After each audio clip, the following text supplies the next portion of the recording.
Hi ನಮಸ್ತೆ ಎಲ್ರಿಗೂ. ನಾನಿವತ್ತು ಕ್ರೋಶದಲ್ಲಿ ಬೇಬಿ ಆರ್ಚ್ ಡಿಸೈನ್ ಹೇಗೆ ಹಾಕೋದು ಅಂತ ಅಂದ್ಬಿಟ್ಟು ತೋರಿಸ್ಕೊಡ್ತೀನಿ. ಅದಕ್ಕಿಂತ ಮುಂಚೆ ಇನ್ನೂ ಯಾರೆಲ್ಲ ನನ್ನ ಚಾನಲ್ನ ಸಬ್ಸ್ಕ್ರೈಬ್ ಆಗಿಲ್ವೋ ಪ್ಲೀಸ್ ಸಬ್ಸ್ಕ್ರೈಬ್ ಮಾಡ್ಕೊಳ್ಳಿ. ಬನ್ನಿ ಹೇಗೆ ಹಾಕೋದು ಅಂತ. ಯಾವಾಗಲೂ ತೊಗೊಳ್ಳೋ ಹಾಗೆ 6 ಎಳೆ ಥ್ರೆಡ್ ತೊಗೊಂಡು ನಾಟ್ ಹಾಕ್ಕೊಂಡಿದ್ದೀನಿ. ಈಗ ಸ್ಯಾರಿ ಹಿಂಭಾಗಕ್ಕೆ ಆ ನಾಟನ್ನ ಇಟ್ಟು ಕ್ರೋಶದಲ್ಲಿ ಕ್ರೋಶ ನೀಡಲ್ ಮೇಲೆ ಸುತ್ತಿ ಹಿಂಗೆ ಥ್ರೆಡ್ನ ಸ್ಯಾರಿಗೆ ಲಾಕ್ ಮಾಡ್ಕೊಳ್ಳೋಣ. ಮುಂದೆ ತಂದು ಇಲ್ಲಿ ಸ್ಯಾರಿ ನಾನು ಉಲ್ಟಾ ಹಾಕ್ಕೊಂಡಿದ್ದೀನಿ. ನನ್ನ ಸೈಡ್ ಉಲ್ಟಾ ಹಾಕ್ಕೊಂಡಿದ್ದೀನಿ, ಆಪೋಸಿಟ್ ಸೈಡು ಸೀದಾ ಹಾಕ್ಕೊಂಡಿದ್ದೀನಿ. ಮತ್ತು ಸ್ಯಾರಿಗೆ ಇನ್ನೊಂದ್ಸಲ ಲಾಕ್ ಮಾಡ್ಕೊಳ್ಳೋಣ. ಹೀಗೆ ಲಾಕ್ ಮಾಡಿಕೊಂಡು ಇವಾಗ 4 ಚೈನ್ ಹಾಕ್ಕೊಳ್ಳೋಣ. 1 2 3 4 ಚೈನ್ ಹಾಕ್ಕೊಂಡು ಈಗ ಸ್ಯಾರಿಗೆ ಲಾಕ್ ಮಾಡ್ಕೊಳ್ಳೋಣ. ಹೀಗೆ ಎಲ್ಲಿಗೆ ಬರುತ್ತೋ ನೋಡಿಕೊಂಡು ಲಾಕ್ ಮಾಡ್ಕೊಳ್ಳೋಣ. ಇವಾಗ ನೋಡಿ ಈ ಥರ ಬೇಬಿ ಆರ್ಚ್ ಡಿಸೈನ್ ತೋರಿಸ್ಕೊಡ್ತೀನಿ. ಈಗ 4 ಚೈನ್ ಹಾಕ್ಕೊಂಡು ಲಾಕ್ ಮಾಡ್ಕೊಂಡಾದ್ಮೇಲೆ ಈ ಥರ ಆರ್ಚ್ ಡಿಸೈನ್ ಹಾಕ್ಕೊಳ್ಳೋಣ. ಇದು ಸ್ಯಾರಿಗೆ ಫಿಕ್ಸಿಂಗ್ ಮಾಡ್ಕೊಬೇಕು. ಕ್ರೋಶ ನೀಡಲ್ಮೇಲೆ ಒಂದ್ಸಲಿ ಥ್ರೆಡ್ ಸುತ್ತಕೊಂಡು ಈಗ ಸ್ಯಾರಿಗೆ ನೀಡಲ್ನ ಚುಚ್ಚಿ ಹಿಂಭಾಗದಿಂದ ಥ್ರೆಡ್ ತೊಗೊಂಬಂದು 2 ಚೈನಲ್ಲಿ ಒಂದ್ಸಲಿ, ಇನ್ನೆರಡು ಚೈನಲ್ಲಿ ಒಂದ್ಸಲಿ ಥ್ರೆಡ್ ತೆಗಿಬೇಕು. ಇದನ್ನು ಡಬಲ್ ಕ್ರೋಶ ಅಂತಾರೆ. ಮತ್ತೆ ಅದೇ ಓಲಿಗೆ ಚುಚ್ಚಿ ಥ್ರೆಡ್ ತೊಗೊಂಬಂದು ಅದೇ ರೀತಿ ಎರಡರಲ್ಲೊಂದ್ಸಲಿ ಥ್ರೆಡ್ ತೆಗಿತಾ ಹೋಗಬೇಕು. ನೋಡಿ ಈ ಥರ 9 ಡಬಲ್ ಕ್ರೋಶ ಮಾಡ್ಕೊಬೇಕು. ಒಂದೇ ಓಲಲ್ಲಿ 9 ಡಬಲ್ ಕ್ರೋಶ ಆಗಬೇಕು. ಆವಾಗ ಚಿಕ್ಕದಾಗಿ ಬೇಬಿ ಆರ್ಚ್ ಬರುತ್ತೆ.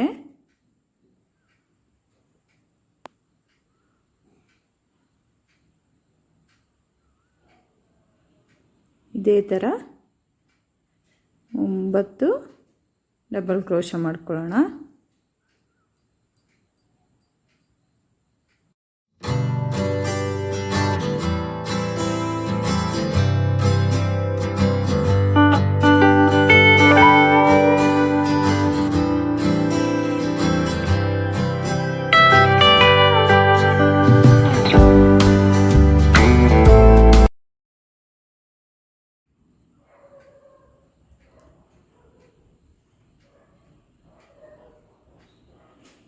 ಈಗ ನೋಡಿ 9 ಡಬಲ್ ಕ್ರೋಶ ಆಯಿತು. ಈಗ ಇದನ್ನ ಸ್ವಲ್ಪ ಜಾಗ ಬಿಟ್ಟು ಒಂದು 1/2 ಇಂಚು ಲಾಕ್ ಮಾಡ್ಕೊಳ್ಳೋಣ ಸ್ಯಾರಿಗೆ. ನೋಡಿ ಲಾಕ್ ಆಯಿತು. ಈಗ ಮತ್ತೆ 4 ಚೈನ್ ಹಾಕ್ಕೊಳ್ಳೋಣ. 4 ಚೈನ್ ಹಾಕ್ಕೊಂಡು ಸ್ಯಾರಿಗೆ ಲಾಕ್ ಮಾಡಿಕೊಂಡು ಮತ್ತೆ ಕ್ರೋಶ ಮೇಲೆ ಥ್ರೆಡ್ ತಗೊಂಡು ಒಂದು 1/2 ಇಂಚ್ ಬಿಟ್ಟು ಆಮೇಲೆ ಡಬಲ್ ಕ್ರೋಶ ಮಾಡ್ತಾ ಹೋಗೋಣ. 9 ಡಬಲ್ ಕ್ರೋಶ ಮಾಡ್ಕೊಂಡು ಸ್ಯಾರಿಗೆ ಲಾಕ್ ಮಾಡ್ಕೊಬೇಕು. ಮತ್ತು 4 ಚೈನ್ ಹಾಕ್ಕೊಂಡು ಸ್ಯಾರಿಗೆ ಲಾಕ್ ಮಾಡ್ಕೊಬೇಕು. ಇದೇ ರೀತಿ ಮಾಡ್ತಾ ಹೋಗೋಣ.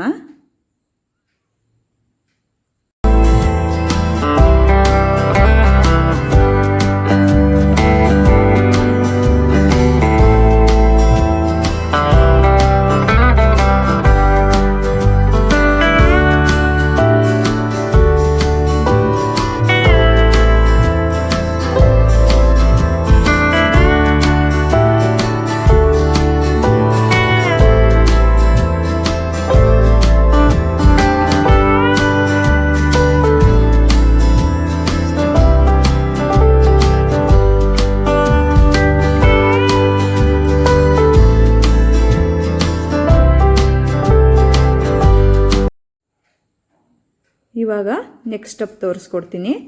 5 ಎಳೆ ಥ್ರೆಡ್ ತೊಗೊಂಡಿದ್ದೀನಿ, ನಾಟ್ ಹಾಕ್ಕೊಂಡಿದ್ದೀನಿ. ಈಗ ಇದನ್ನು ಹಿಂಭಾಗಕ್ಕೆ ಇಟ್ಕೊಂಡು ಮತ್ತೆ ಲಾಕ್ ಮಾಡಿಕೊಂಡು ಲಾಕ್ ಆದಮೇಲೆ 4 ಚೈನ್ ಹಾಕ್ಕೊಂಡಿದ್ವಲ್ಲ ಅದರೊಳಗಡೆ ಥ್ರೆಡ್ ತಗೊಂಡು ಹೀಗೆ ಸಿಂಗಲ್ ಕ್ರೋಶ ಮಾಡ್ತಾ ಹೋಗಬೇಕು.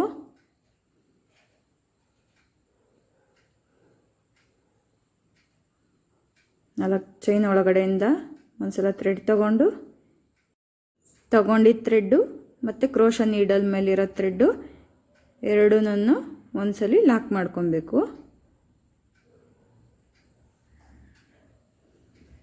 ಈಗ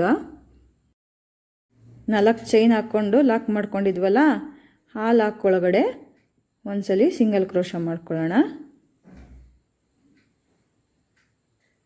ಮಾಡಿಕೊಂಡು ಈಗ ಆರ್ಚ್ ಮೇಲೆ ಹೋಲ್ ಕಾಣಿಸ್ತಿದೆಯಲ್ಲ, ಆ ಹೋಲ್ ಒಳಗಡೆ ಪ್ರತಿ ಹೋಲ್ ಒಳಗಡೆನೂ ಒಂದೊಂದು ಸಿಂಗಲ್ ಕ್ರೋಶ ಬರಬೇಕು.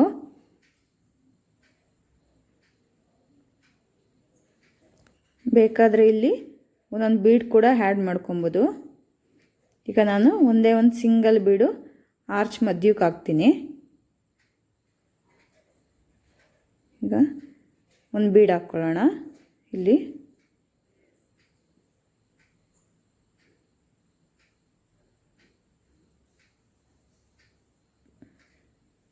ನೋಡಿ, ಈ ಥರ ಸಣ್ಣ ಬೀಡನ್ನ ಹಾಕ್ಕೊತಿದ್ದೀನಿ. ಬೀಡ್ ಹಾಕ್ಕೊಂಡು ಹೀಗೆ ಲಾಕ್ ಮಾಡ್ಕೊತಿದ್ದೀನಿ.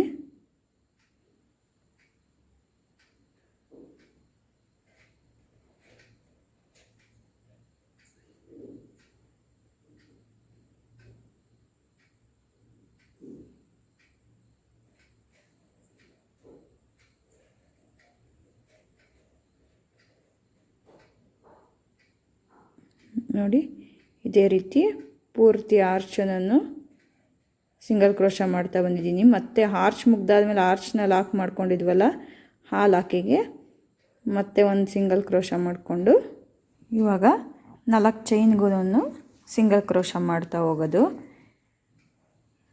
ಈ ಸ್ಟೆಪ್ಪಲ್ಲಿ ಬರೀ ಎಲ್ಲ ಸಿಂಗಲ್ ಕ್ರೋಶನೇ ಮಾಡ್ತಾ ಹೋಗೋದಷ್ಟೇ. ಇವಾಗ ಇದೇ ರೀತಿ ಪೂರ್ತಿ ಡಿಸೈನನ್ನು ಸಿಂಗಲ್ ಕ್ರೋಶ ಮಾಡ್ತಾ ಇದಕ್ಕೆ ಕುಚ್ಚು ಕಟ್ಕೊಂಡು ಬರ್ತೀನಿ. ನೋಡಿ, ಫೈನಲ್ ಲುಕ್ಕು ಹೀಗೆ ಬರುತ್ತೆ. ನಾನಿಲ್ಲಿ 4 ಚೈನ್ ಗ್ಯಾಪಲ್ಲಿ ಕುಚ್ಚು ಕಟ್ಕೊಂಡಿದ್ದೀನಿ. ಒಂದು ಗ್ಯಾಪಲ್ಲಿ ಕುಚ್ಚು ಕಟ್ಕೊಂಡಿದ್ದೀನಿ, ಮತ್ತು ಇನ್ನೊಂದು 4 ಚೈನು ಹಾಗೆ ಖಾಲಿ ಬಿಟ್ಟಿದ್ದೀನಿ. ಬೇಕಾದರೆ ಕುಚ್ಚು ಕಟ್ಕೊಬೋದು. ಇದೇ ರೀತಿ ಹೊಸ ಡಿಸೈನ್ಗಳಿಗಾಗಿ ನನ್ನ ಚಾನಲ್ನ ಸಬ್ಸ್ಕ್ರೈಬ್ ಮಾಡ್ಕೊಳ್ಳಿ. Thank you for watching.